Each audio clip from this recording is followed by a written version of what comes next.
Good morning, delegates. It's indeed gratifying to be present here this morning at the PODAR Summit and share my views with such an enthusiastic young audience like yourselves. Give yourself a round of applause. I compliment R.N PODAR and Ms. Avneeta Bir, Director Principal, for organizing this fantastic event that has brought together the brightest minds in Mumbai at this event. And I also sense a very charged atmosphere here. And when I see myself surrounded with bright and smiling faces full of contagious energy and optimism, so well done. I'm going to share a few thoughts with you. I feel humbled to be in the presence of such talented students. And before I do that, I want to clarify a few things. Number one, there's nothing I'm going to say that you don't already know. That's number one. Yeah. There's nothing I'm going to say that you already don't know. There's nothing I'm going to say that you've not already heard about. Yeah. I don't want you to believe in what I'm saying, and I don't want you to agree with me.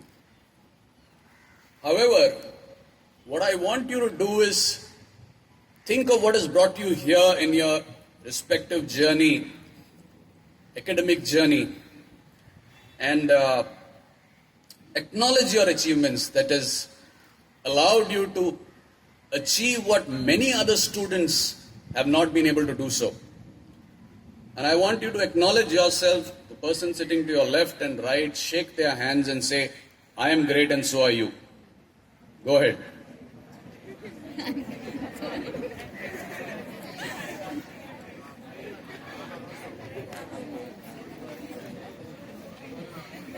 How does it feel when you acknowledge somebody? Yeah. What this moment is all about is to recognize the greatness within you. It's a time for self-reflection, self-assessment, a rejuvenation of developing relationships, a beginning to look at what made this happen. And where do you go from here? And although there's a lot to be proud of in terms of what you've achieved up till now, it's a very dangerous position. You know, someone had said success is never ending. And many students who've reached up till this point in their academic journey don't go beyond. You know why? You know, Einstein summed it up very beautifully when he said that the thinking that has got you so far has created some challenges that this thinking cannot solve. So it's time for you to really ask yourselves, what are my strengths? What are my weaknesses? And then look into the future and challenge yourself and begin to understand that whatever you have achieved up till now is only the tip of the iceberg of what's possible for you. That's all that it is. It's not a ceiling for you. You know, when I was asked to come here and speak to you, I tried remembering my school days. And strangely, I couldn't remember anything. You know, I tried recalling how good I looked then. And then I went back and picked up some old pictures and I saw that I didn't really look so good. You know, I didn't look so good because I was so worried thinking about the future. And I wasn't thinking about the present. Which is what made me think when somebody asked me a question. And the question was that if you could go back and talk to your younger self, what would you say? And I thought to myself, wow, this is kind of heavy.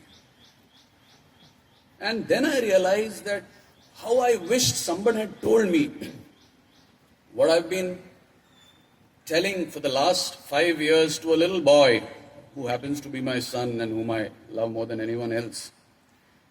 Is that how I wish somebody had told me that before I stepped out into the world, like all of you here. And what I wish somebody had told me was, the first point is, stop worrying so much. Stop worrying about the future. stop being scared of the unknown. Because what I worried about didn't happen. Other stuff happened. See, you can't do anything about the unknown. And ironically so, all those moments that I worried about, I don't remember anything. But that was a lot of time I couldn't get back. The second thing I'd like to tell all of you is to raise the bar higher. It's noisy out there, and for some reason people want to see you fail. But that's their problem, it's not your problem. I only remember the moments in life where I tried beyond what I could do. And I don't remember any of the failures because there weren't any. It's not supposed to work that way, because in life, something better is always supposed to come along. And the third thing, most interesting thing is, we need to work on when we leave our house in the morning, is that we turn the music a little loud, and dance a little. The rule is you got to dance a little. Because when you dance a little, it changes the way you walk. It changes the way you step out into the world. Eat something green with every meal every day. Don't pick your nose in public. Yeah. Don't pick it in private either. How about if you get a tissue? It takes some little bit of extra effort, but it can save a lot of public embarrassment as well. And that goes a long way for many other things in life, is that make a little bit of extra effort. And when somebody who cares for you hugs you, don't do the one-arm hug. Hug that person with both the arms. Because when you hug a person with both the arms, it allows you to lean on that person. And in life, all of us need somebody to lean on. Yeah. And if somebody doesn't want to play with you, it's okay. Go find someone who wants to play with you. Not everyone wants to play with you.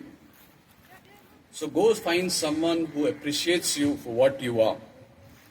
And last but not the least, go find your joy. Whatever it is, go find your joy. Are you going to have a good day or a bad day? It's completely up to you. It's what you're going to remember in the end. You're not going to remember the what ifs or the whys of who wronged you or who offended you. It's the joy that is going to stay with you. So my message is, go find your joy. And lastly, whatever your goals are, I'd like to leave you with one simple message. That if you want a thing bad enough to go out and fight for, to work day and night for, to give up your time, your peace, and your sleep for, if all that you dream and scheme is about it, and life seems useless and worthless without it, if you gladly sweat for it, and fret for it and plan for, and lose all the terror of the opposition for, if you simply go after that thing with all your capacity, strength and sagacity, faith, hope and confidence, and stern pertinacity, if neither cold, poverty, famish or gaunt, sickness or pain of body or brain can keep you away from that thing that you want, if dogged and grim, you beseech and you beset it, with the help of your teachers and your parents, you will definitely get it. Thank you.